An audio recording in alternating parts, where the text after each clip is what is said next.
कहीं रुपया पैसा अटक गया हो, नहीं निकल रहा हो, किसी व्यक्ति से कोई काम करवाना है, वो काम नहीं कर रहा, कोई फाइल आगे नहीं बढ़ रही है, कोई कार्य अटक रहा है, तो एक जल के पात्र में जल भरकर 5 बेलपत्री शिव जी को समर्पित कर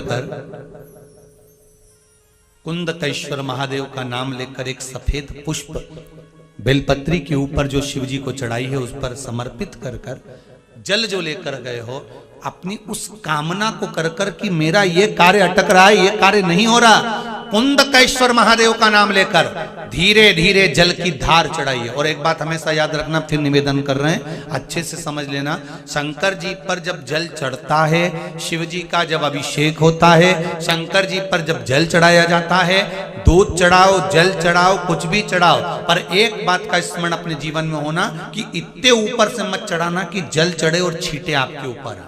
बहुत ध्यान दीजिएगा।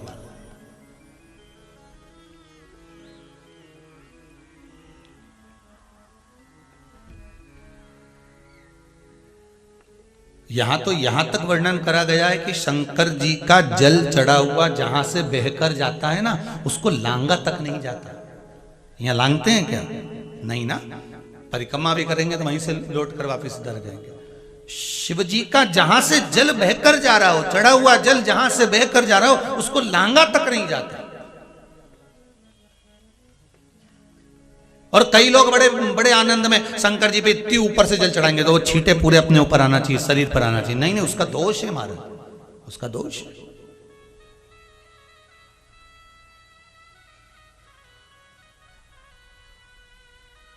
शिव जी को अगर आप जल चढ़ा रहे हो, जैसे आप भगवान को अगर जल चढ़ाओ, दूध चढ़ाओ, तो मान लो अगर जैसे एक सरल भाषा में समझ लो और अच्छे से कि जैसे ये शिवलिंग है शंकर जी का, ये शिवलिंग है, और आप जल चढ़ा रहे हो तो इतनी ऊपर से छोड़ोगे तो पानी का छींटा तो अपने ऊपर आएगा, पर वही जल, वही दूध, वही सामग्री आप शिवलिंग से थोड़ी सी दूरी बनाकर अगर आप समर्पित करेंगे तो बाबा उसको स्वीकार भी करता है और आनंद की अनुभूति भी होती है, कार्य में सिद्धता भी आती है, कार्य में उसकी सिद्धता भी होती है। अब तुम तो ऊपर से छोड़ रहे हो जिससे वो पानी तुम्हारे ऊपर ही आए, तो वो एक अलग प्रसंग है, बोलिए एक अलग विषय। बहुत ध्यान देना महाराज, भगवान को कभी भी कोई भी सामग्री, जैसे भगवान के मंदिर में अगर फूल चढ़ाने जा रहे हो, भगवान के मंदिर में अगर पुष्प समर्पित करने जा रहे हो, तो फूल का मुख अपनी ओर नहीं होना चाहिए। फूल का मुख कहां पर होना चाहिए?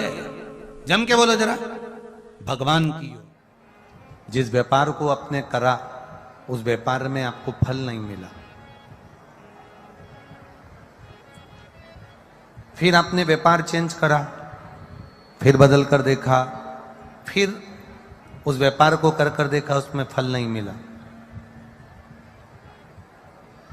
फिर आपने वापिस व्यापार को बदलने का विचार किया, तो हमारा निवेदन रहेगा उस व्यापार को बदलने से पहले एक काम जरूर कर देखो। 3 स्थान पर बेलपत्र को चढ़ा कर देखिएगा। अगर आपको लगे कि मैंने व्यापार बदल लिया, एक बार बदला, कई लोग ऐसे भी होते हैं जो पैसा इकट्ठा करते हैं, धन एकत्रित करते हैं, और कोई व्यापार ऐसा कर लेते हैं जिस व्यापार में धन चले जाता है तो वो धन वापिस नहीं आता महाराज, वो व्यापार का धन वापिस नहीं आ पाता। तो बड़े दुखी होता है कि भाई मेरा गया हुआ पैसा नहीं आ रहा, मैं बड़ा कष्ट में हूं, मेरा खुद का ही आ जाए ना तो मैं निहाल हो जाऊं, मेरा अपना ही नहीं आ रहा जो गया हुआ है, तो मैं क्या वर्णन करूं, उसको क्या कहूं। उनके लिए भी ये प्रयोग, ये शिव विद्येश्वर संहिता का ये भाव बड़ा सुंदर है महाराज।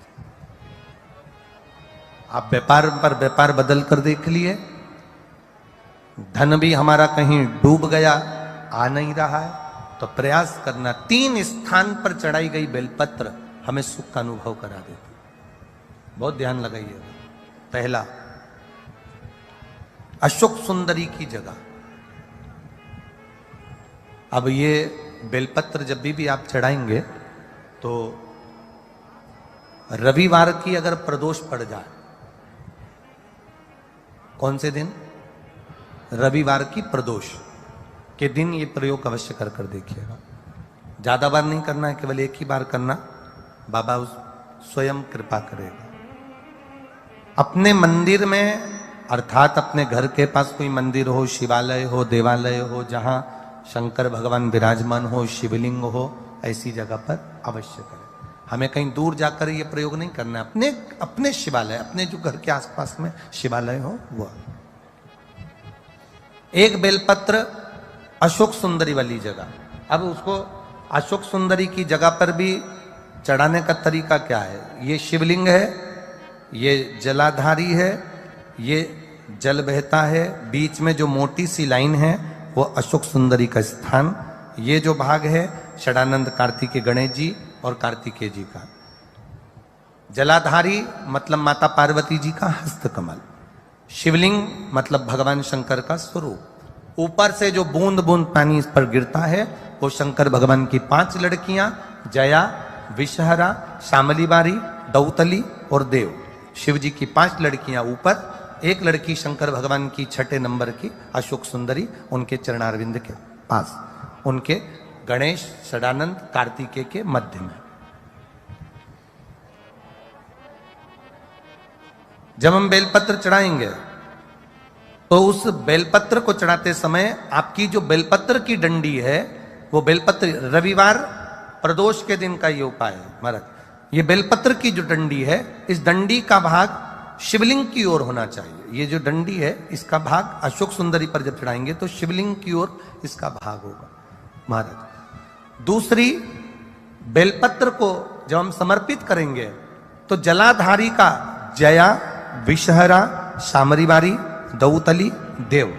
मान लो जलाधारी ऊपर नहीं है शंकर जी के, तो उसका स्मरण कर कर 5 कन्याओं का नाम लेकर जया, विषहरा, शामलीबारी, दौतली, देव, इनका स्मरण कर कर शंकर भगवान के शिवलिंग पर बेलपत्र रखेंगे।